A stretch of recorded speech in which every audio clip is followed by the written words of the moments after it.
Just assume everybody's judging me. So we can just start there. Don't say yes to everything. Stop it. Today's conversation is one I think many of you are going to see yourselves in. We're sitting down with Janis. She's a mom of 2 teenagers. She works in economic development in Stratford, Ontario.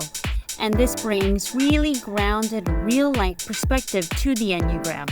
What I love about this conversation is how raw and honest it gets. We talk about what it actually looks like to live as a type 2, not just the helper label, but the tension underneath it, the need for validation, the struggle with boundaries, and that constant pull between wanting to be there for everyone and learning how to take care of yourself at the same time. Janis shares how this shows up in her work, in her parenting, and in her closest relationships. And I think you're going to hear pieces of your story in there too. So, whether you already know your type or you're just starting to explore the Enneagram, this is a really relatable, insightful place to begin. Let's get into it. Welcome to this episode of Feel Known and Be Known in Enneagram Conversation podcast. I'm Laurel. And I'm Katrina. This podcast is all about the Enneagram. So grab a drink, maybe a pen and paper. We're going to dive into what is the Enneagram, what it's good for, and we'll hear from people who use it in their everyday lives. Thanks so much, Janis, for doing this. We really appreciate just hearing you. I'm a real novice, so I don't know if Holly gave you that. Hi, I'm Janis Oster. I have a background in arts administration and management, but I currently work in economic development in Stratford, Ontario. I'm a wife and a mom of 2 teenagers, and I've used the Enneagram with those teenagers, which is a lot of fun. Yeah, that's kind of who I am and what I do. What's like one really fun thing you'd like to tell us about yourself? So stressful. Just icebreaker questions, right? I know, right? I lived in New York City before I lived here, and I feel like that is one of the things that defines me as a human in the world, because I lived there for about 18 years before I moved to southwestern Ontario.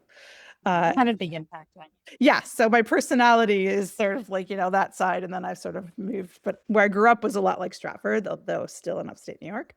But yeah, so that had a huge impact on my life and how I sort of live and what I sort of still crave in my periodic day-to-day life. I do enjoy living here and raising my kids here. That's been spectacular. We moved here when our kids were really small. My husband got a job at the Stratford Festival. Okay. So he had been working on Broadway. He's also an arts manager, and he got a job here. Cool. Yeah, that's how we ended up here. So it was great for the kids when they were that little, and it was great to raise them here. They're now 15 and 18. How did you come to know the Enneagram? Like, how did that fall into your life? I think it's my friend and coworker Holly Mortimer's fault, who I think you're also having on the podcast.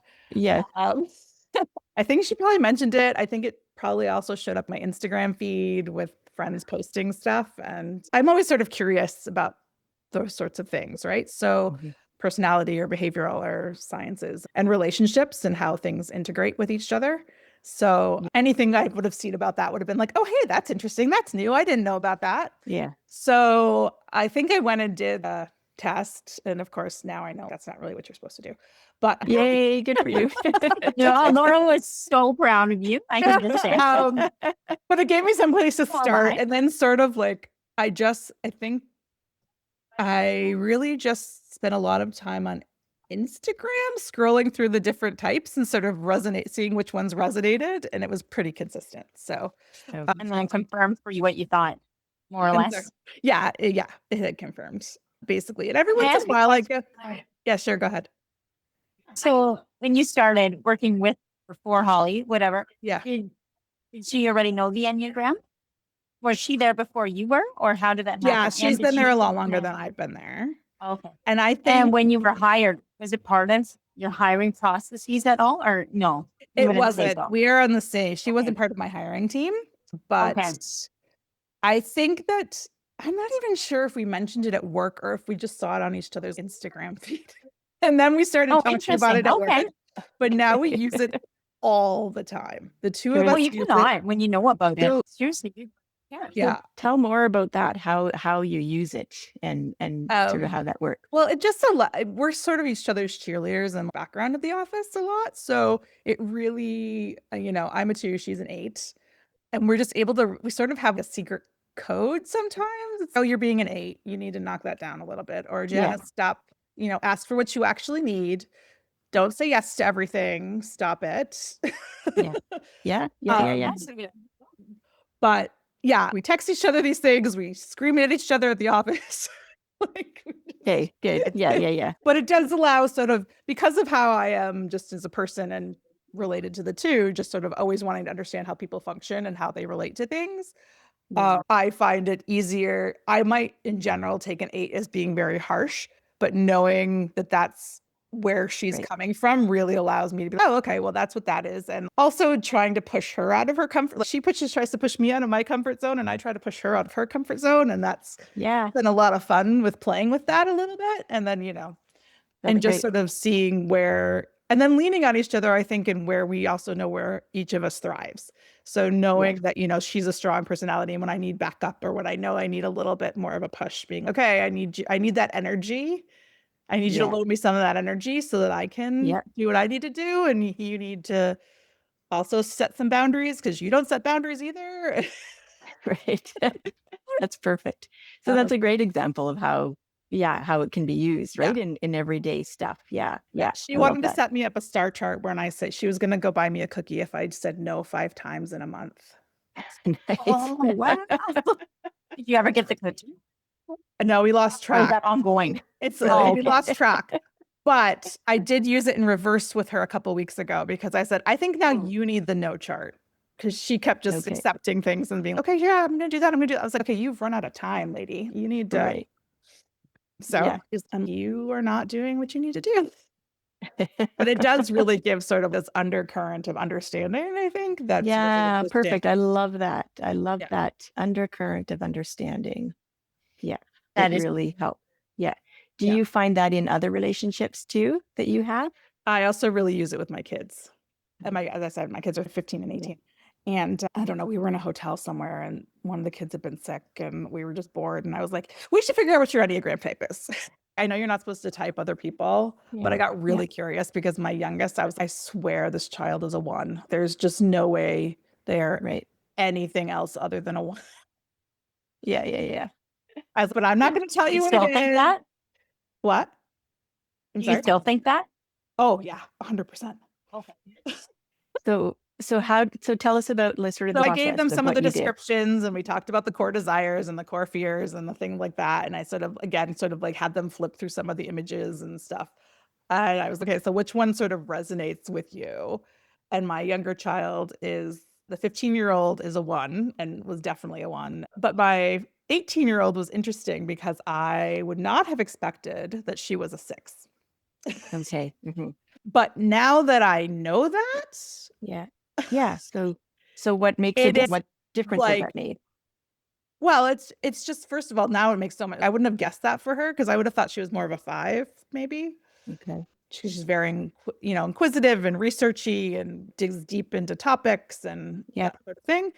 But that core fear of, that trust and not having that trust and sort of needing that reassurance is 100% of her personality. When I sort of have a conversation with her, and then I'll be like giving her, because I'm a problem solver and I want to be helpful, because I'm a 2 and I want to give solutions. And she's just like, no, I just need to dump all this on you. Yeah. And type 6s are in that reactive stance where they really do need to be able to, they're verbal processors. They need to have somebody to meet them, as are type 2s, right? Also in that same stance, right? You've got to be able to interact and have that dumping plate, right? That reacting with each other. So that's cool. But it's really interesting, because I'm like, oh, that makes so much more sense. Okay. Yeah. I got that. Okay. Nice. Oh, that's great. Well, I'm glad, because it can sometimes backfire when you're working with your kids, but it depends how you approach it. They're going to be what they're going to be. I can't, that's it. And be responsive to that. And I think that's what the Enneagram is. I think it's a tool, right? And then you can pick up or put down too. And they know about it. They know that their mom knows about it. Help if they one day want to pick up the tool. Exactly. What really was easy or challenging for you when you discovered your type? Or was it hard to find it? Was it obvious? How did that come about? It seemed pretty obvious to me because it just was, oh yeah, that's it. What I find is every once in a while I'll read something and go, oh wait, maybe I'm a this one, particularly like a 9, sometimes a 1. And I go, oh, maybe it's that it. And then I go back to the core things and I'm like, no, we were right the first time. So, Right. Yeah. Yeah. don't get distracted. The thing Yeah. that sort of throws me off, I think, with the 2 is just the sort of like the idea of service is not, Okay. because when I hear service or helper, I think you're a rock star volunteer or you're out doing that sort of thing, which I'm totally in favor of and like to do, but it's not something that I would define my personality on. Right. I was actually thinking about this discussion. I was contemplating what helper really meant. It's like if you want a restaurant reservation, if you want to know where to go to eat, or you want a dinner menu for Saturday night, or you need to know where to take your kid to do whatever, I'm definitely have some sort of answer for you. Right. Or you need help with actual activity, like you need to bake 24 cupcakes, whatever it is. I think Holly would be, yeah, you're constantly in my business trying to help me, so stop. Right. Right. You see yourself as a helper more than a server. The server is. Yeah, I would say that. Yeah. I find myself saying that to my kids as well. I'm just trying to help. I'm just trying to help.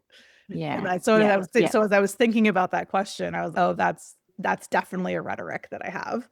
Yeah. So but I that's where wouldn't it have shows up. necessarily equated that with how I was interpreting Yeah. too.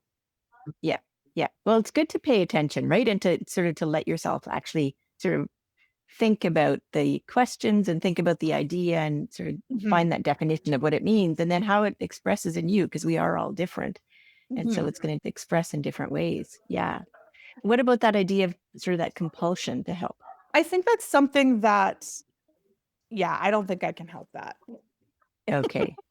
Yeah. I mean, depending on the topic, right? Of course. Yeah. It's the printer's broken, I'll help you. Or those sort of like immediate tasks of things, I'm not able to walk away from that sort of being like, that's not my deal. Yeah. Back to the more service side, I'm much more judicious with how I spend my time.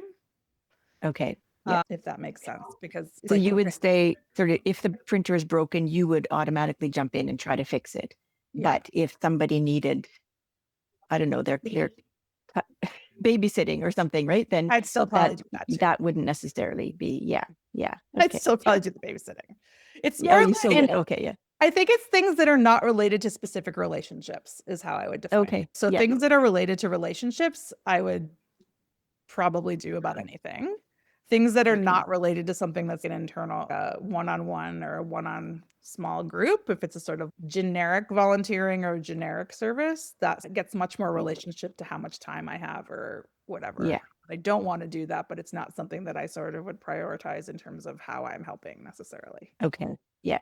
So then I just think makes me sound like a horrible person. No, not at all. Have you heard how often the word relationship has shown up already in the conversation? We've been on for 15 minutes and something, and you've said it, I don't know how many times, but no, I didn't. But that makes sense. It keeps and showing help, up, relationship and help. Yeah. When I hear you talk, I'm wondering, do you find yourself having difficulty setting boundaries with the relationships you hold close? That is something that I've spent a lot of time recently working on. Ages 40 to 50 really got better at figuring out where the boundaries were going to be. Not always great at it, but that's an age thing, right? Well, yeah. Can you talk a bit more about what that looked before and what it looks now? I think I took on a lot of responsibility for a lot of things that were not my responsibility, both in extended family life, but also just work, previous jobs that I've had. Yeah.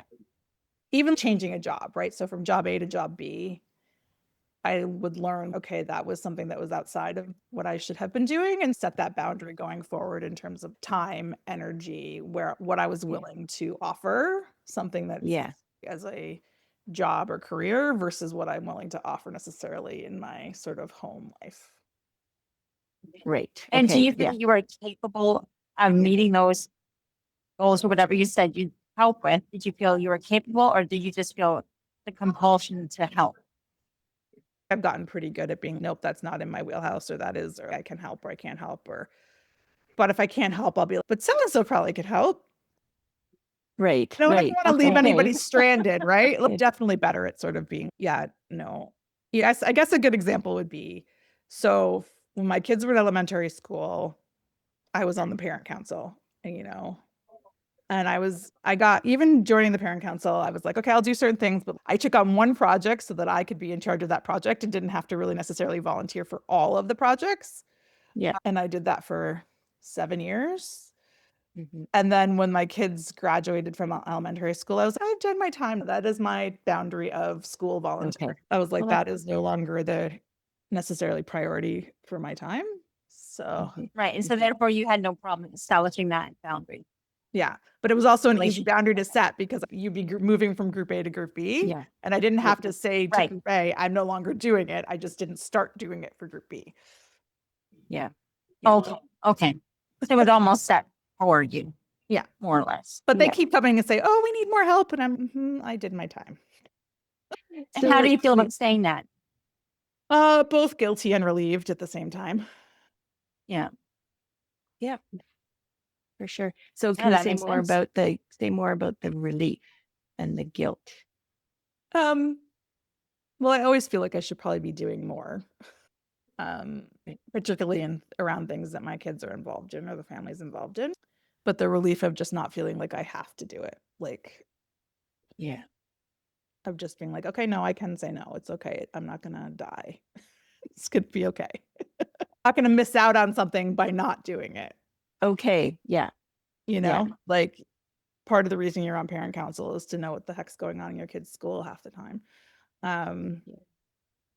But it's going to be okay if I wait and get the flyer home from school as opposed to. Is that a hard place to be? Like, was that a hard lesson to learn?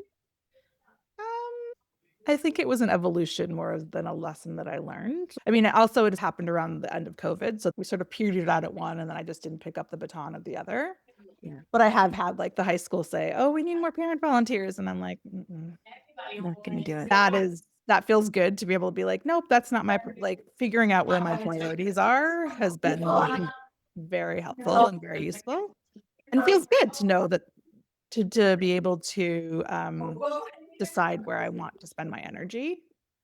Yeah. And that spreading myself too thin is not going to do anybody any good. Myself. Yeah. Yeah.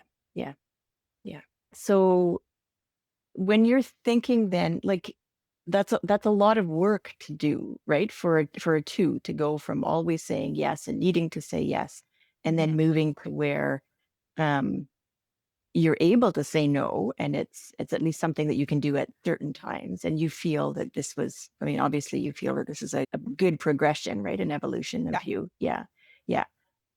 So this kind of stuff and the other things you've talked about already, in terms of the relationships that you have, and how has all the things that you've learned about yourself and about being a two, has it made, that one relationship, right?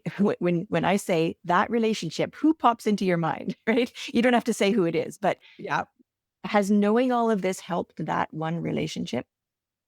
Yes, from my perspective, because I'm not necessarily sure that even those people that would be those relationships would know that I'm using it.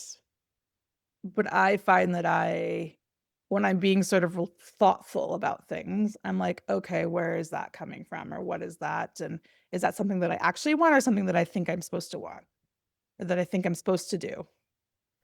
Okay. Can you say more about that? So as somebody, as the helper type, like you sort of start thinking of yourself as that way. You are that way. And then when you sort of think about it more, you sort of like, it gets a little bit more ingrained even. Yeah. Yeah. And when you go, okay, well, I'm not going to do this thing. How do I feel about that? Does that feel like I'm letting somebody else? Does that feel like I'm letting those people down who are important to me? Yeah. And then if it is, then do I then have a conversation that says, this is how I feel about it, but I'm trying really hard to not do all things for all people. Yeah. So I think that has helped in terms of building the relationships, in terms of this is where I'm coming from because this is how I am. And this is what I sort of look this is how I function. And then being able to sort of say, okay, I need to not be sort of in the negative path, and I need you to either help me or this is why I'm saying no to this. But it gives me some sort of resource to be, oh yeah, it's okay for me to say no, or it's okay for me to sort of set a boundary, or to be okay, that's all right, and it's not gonna be detrimental. It's just me. Yeah. Yeah. Yeah. I love that. So it's given you the language to be able to say it's okay to have my own needs and it's Mhm. okay to ask for some of those needs. Yes, Is that sometimes when I'm at my best self. sometimes? Yes. Yes. Yeah. That's typical. What is this? This is a question I didn't have in the list, but what is the idea, the phrase, what is mine to do? What does that mean to you? That to me would mean sort of looking at something that needs to be done and sort of deciding where I fall in that question. So if it's a work project or a home project or a thing, what part of it do I own and what part am I Yeah. responsible for? Yeah. Is that hard for you to make a decision right now as you're thinking about it? Do you feel that not taking it all on is difficult? No, I think it's situational. Okay. Mhm. I think it's definitely situational. And I think it depends back to the words relationships, right? If it's Yeah. those people that you have good relationships with, it's me and my husband. We know whose is whose to do. And if it's not, we talk about it and we figure out who's doing what. It's not Right. that's not really a question. But if it's sort of a work projects that's with people that I don't work a lot with, trying to Mhm. set those things can sometimes be challenging because I don't know them enough to know how to respond. But I also know that there's things that I'm like, it's like you get that email and you're like, that's not my job. Why are you Yeah. asking me that question? Somebody else Right. needs to do that. But Yeah. then I do it anyway because I'm me. You will do it anyway. Okay. Why would you not just say no? Probably because I'll just be fast. It'll be faster if I just do it. Right. Okay. Yeah. So faster than having faster than the conversation, and then the potential Yeah, fallout and the often it's whole, just gray area. So yeah. it may not be that it's not mine to do necessarily, but it may be not mine to do. If somebody's going to send me something and say, "Oh, it's for marketing," I'm not going to do that because I don't know anything about our marketing. I'm going to Right. send that to our Yeah. marketing person. Yeah. Yeah. But if it's something that's just some random question or a project that is something that I'm vaguely related to, but three other people are vaguely related to, but nobody's really has ownership over it, Right. Right. Yeah. You it's just pick not, it up. I'll just pick it up. But because I Yeah. think everybody sort of gets stuck with those positions, right? When we talked about the vice, right, for type 2 being pride, Yeah. did you resonate at all with that? The vice for type 2 is pride, Yeah. and the expanded idea is the need for approval, inflated or deflated self-worth. Can you tell us how you see that in your life?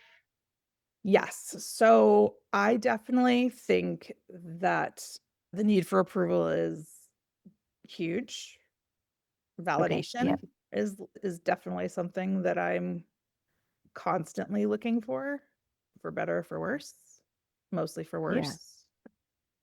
Work, home, life, friends, all the things, just that sort of, yes, you're allowed to exist in this space and you're doing okay in that. Mhm. Definitely is sort of a very core underlying thing for me, even when I know that it's probably okay. That they're okay with you. You still need Yeah. to hear back from them. Yeah. Yeah. Yeah. It's like, why would you assume that something's wrong? Right. Yes. Why would you assume that anything has changed? Yeah. Being inflated or deflated. Yeah, the inflated. I think it again that sort of bounces around depending on who I'm with and how I'm feeling about whatever it is I'm doing. Right. Mhm. And would So, that tie in with the validation, maybe? yeah. You get validation. Yeah, You if I feel get inflated. validation or if it's something that I feel confident about, then I might have an inflated sense. And if it's something that I'm feeling less confident about, I would definitely feel inferior or not sort of less than. Right. Sure. And so Do you what want would to happen if you feel really good about something and you don't get the validation? I'd probably complain about it to my husband. Okay. And not to the person who didn't validate. Unlikely. Yeah. And it would take a lot for me to feel that safe to do that. What would make the safety? It's a very short list of people. predetermined people, predetermined relationships that you've already established? I mean, I wouldn't have thought about it, but if you say that to me, yeah, that's a very short list. Okay. Yeah. Not for any other reason than my own perception. So what's the perception? Like, what do you see in somebody that makes them sage? I think it's somebody who I feel like knows who I am and who I've been able to be authentic with, and I've known for a long time, probably. I think there's a lot of to the authenticity there, right? Like, it's like those people that you're trying to be, even if it's hard, those people that you want that sort of really trusted relationship with, it's worth doing that kind of work with. But the number of people that feels that like that's worth doing it for is smaller, if that makes Which sense. is interesting because you want to be that person for everybody else. Of course. Yeah. But receiving it is different. Well, yeah, because they might judge me and then I would be validated and that would be terrible. Okay. And what would happen? What would be the difficulty? I would feel very uncomfortable. Like if it doesn't go the way that I would want it to or feel positive, then I would feel very shaky and insecure, very insecure. Yeah. Yeah. And how would you know if somebody was judging you or they're not? So I just assume everybody's judging me. So we can just start there. I mean, I've gotten better at that. That would be hard. I've gotten a lot better at that, but yeah. Or at least caring if I don't know if I've gotten better at them not about thinking about whether they're judging me or not. I think I've gotten better about caring whether people are judging me or not. Is any of that a sort of a deepening of your own self-acceptance? I think it's about just sort of, I think one of the questions is, what have you been working on? And I think self-acceptance has been really one of those things, and just sort of being where you are and knowing where you want to go and sort of doing that internal work to do that. And a little bit of like, well, this is who I am and there's actually nothing wrong with that. So beautiful. Yeah. And it's okay. People are supposed to be different. And also knowing that like there's been a lot of work or thought for me lately. I don't know where I am in it yet, but just like, if I'm not your cup of tea, that's okay. But my cup of tea is still okay. Particularly as I think about like when we started, like, I bring this sort of like a little bit of a New Yorker personality into a regional rural area. Very different flavor of tea. Yeah, very different flavor. And some people that's great for, and some people are like, oh, that's, oh, you're really opinionated. Often what I think people interpret my opinionated commentary was more just trying to be helpful. It goes back to that helpful. I'll try to be helpful and it may get interpreted as opinionated, whereas I'm just trying to help. So if sometimes something feel like like I'm that, telling you what you're supposed to do. And I'm like, I don't care what you do words, but. So let's pause there a sec. Did I hear you just say you don't care what if they take it or not? Sometimes I don't care. Okay. I know that's a rare thing. I care if it's the people that I care about. If it's just me trying to help like it's again that sort of level of where are you in the level of helping? Yeah. Unless I feel like you're doing something like I'm very organized. So when I see things that are not organized, I do have a lot of opinions about that. Depending on how comfortable I am, I will or will not tell you. I guess maybe it's not that I don't care. I just know that people can't always hear that. Maybe that's the question I was trying to get at them, because it's not typical to hear of a two saying that they don't it's care. not that I don't care that they're not taking it. I think I've gotten to a place where I understand that people can't always take that commentary, like take the advice or take the, and if you're one of my good friends and you said, hey, I'm going to New York for the day, give me a list of things to do, and then you don't do it, I'll be sad. Okay. But if it's just somebody who's like, oh, I want to rearrange my furniture and I go to help you and you don't want to take my advice on it, then, I mean, you do you. Right. Okay. So and would you follow up on these people? Oh, sorry. How would you know if they took your advice or not? Say the people going to New York. Well, those people would probably tell me, like, they'd be like, oh, we did this, or we did that, or and I'd be like, oh, you didn't go to Oh, whatever. because you're very close, really. Yeah, close enough to Yeah. have a conversation. So thinking about being sad if they don't take your advice or your Mhm. suggestion, what does that mean for you? I think it's more that like I feel like I have an experience that I've had that I want them to have. Mm, It's not so much that I'm sad that they didn't take the advice per se, is that like that I'm like, I want them, if I think something's really good, I want them to have that experience as well. which Uh, brings it to a different level. Yeah, it's not just like, oh, go do, walk Fifth Avenue. That's great. But Mhm. like, oh, this You're, Italian restaurant's really, really great. You should really go experience that. Like, or this cupcake's awesome. you're So actually like inviting them into your life that way. yeah. Yeah. Yeah. And sort Which of like bit? an understanding of like, it's actually a piece into who I am, right? Because it's like I'm sharing this piece. Yeah. Yeah, exactly. Is there anything you want to go into telling us what you'd like others to know about your type? No, I don't know what I'm. I feel like I'm not that interesting. Um, uh, Wait a second. what do you mean? I think this sounds like a two who's putting themselves down and not recognizing their own worth and value. there is that. I'm already regretting talking about New York because then people are going to judge me about talking about New York and feeling like I'm stuck up New Yorker. See, like this is what happens. Oh, yeah. I can see that. I can see that feeling in you. I don't see you as a stuck-up New Yorker, but I appreciate that, yeah.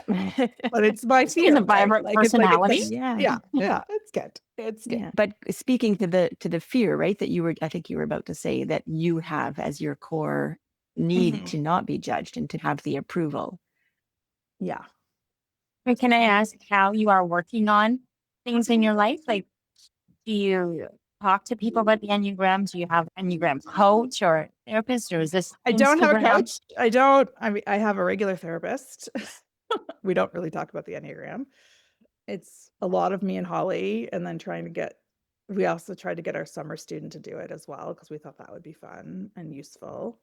I think that it's something that I find really helpful and that I use, but not necessarily have sort of like pushed into other areas. Like I said, I did it with my kids, but like my husband sort of did it, and we think he's an 8, but he didn't really, he's a 3 or an 8, he decided. But he didn't do enough to sort of decide which one of Yeah. those he is. But he's a 3 or an 8. He's an 8. It's okay. But I also know that because of my relationship with Holly and how much they're so different, but like also similar sometimes. But it's also Right. the things that are similar are very paralleled in terms of being an 8. Right. Right. Um, Well, I'm curious to talk with Holly and find out all of her eightness. oh, she'll have lots of things to say. She's definitely been doing it a lot longer than I have. So Yeah. I find there's people that I'm like, oh, I really wish I knew what theirs was. It might give me a little bit more understanding of where they're coming from, but there's not Right. really necessarily, there's a lot, it's really hard to be like, oh, hey, I need you to go do this thing for me so that I can know how to understand you. I have a certificate in conflict management as well. And so I'm sort of taking a lot of those skills and intertwined them with the things and utilize that to try to like work around not necessarily knowing or like trying to dig under Yeah. or over, Yeah. around and through, trying to sort things. Um, yeah, it's something that's part of what I do, but not something that I sort of live by day, Yeah. Yeah. But Holly and I both keep it sort of very, I think, present because we are constantly, you work together, you spend a lot of with Yeah. somebody. Yeah. We work very closely on projects. So like that part keeps it very fresh in my mind because I'm like, oh, then I can try to use that also as a language to sort of explain to her what's going on for me or whatever. Yeah. Yeah. The whole idea of it being a language, right, is super Yeah. helpful. I saw this Right. just in terms of like commentary, but like how I think of twos or whatever. I saw this meme the other day that I was like, that's kind of perfect. And it said, my love language is all of them. And a secret 6th one that you have to figure out. That is correct. Okay. Okay. I don't care how you show me you love me, but also there's a secret one that I'm not going to tell you what it is, but you can figure it out. It'll be all right. Right. Good. Um, That's the thing you want us to know about the type? Or is there something else? I think for me too, and I think this is part of it. I haven't quite figured out where the balance is. It's just like Yeah. this balance between wanting somebody to know who you are and oversharing, and then not saying anything so you're not gonna like upset anybody or like not have them see you, and trying to walk that line between where that is. Like it feels hard because you're like, you want people to like you, so you talk about yourself, but then you feel like you've talked too much about yourself and you've overshared, and now they're not going to like you anymore. Right. Great. So the balance beam is about whether they like you and whether they approve of you. Yes, and how Yeah. you navigate that or how you get to that Yeah. is hard, at least for me, to navigate. That's pretty constant then, right? Yeah. Yeah. Because everybody you're meeting is a person who may approve or judge. Right. Mhm. Yeah. That's a lot to carry. Yeah, my kids call me out on it. They're like, "Why do you care?" Right. Why do you Right. care? Which is good. Yeah. Which is good. That's good to have you Yeah. to keep you accountable. I was wondering how you said about if you don't want to see other people upset. Do you feel like them being upset is related to them liking you or not liking you? Or are those two different beam poles you're walking on? Just being upset with me for talking, like oversharing, or for not. Or I was just wondering, you mentioned something about you don't like to see other people upset. So I was just Yes. wondering if you see them upset, does that feel like they don't like you? Say if they Oh, if I They see didn't somebody take upset, I advice want to try to or figure out why they're upset and help them figure out, like, not be upset. and if you offer their suggestions and they don't take it, you might feel sad. Not No, necessarily that to me is them, because if they're having their own emotional thing, all I want to do is try to help. And if I can't help, then I can't help. But like I won't be offended if they haven't taken what I've said, what I've said to heart necessarily. I'm just trying to be helpful. I appreciate that.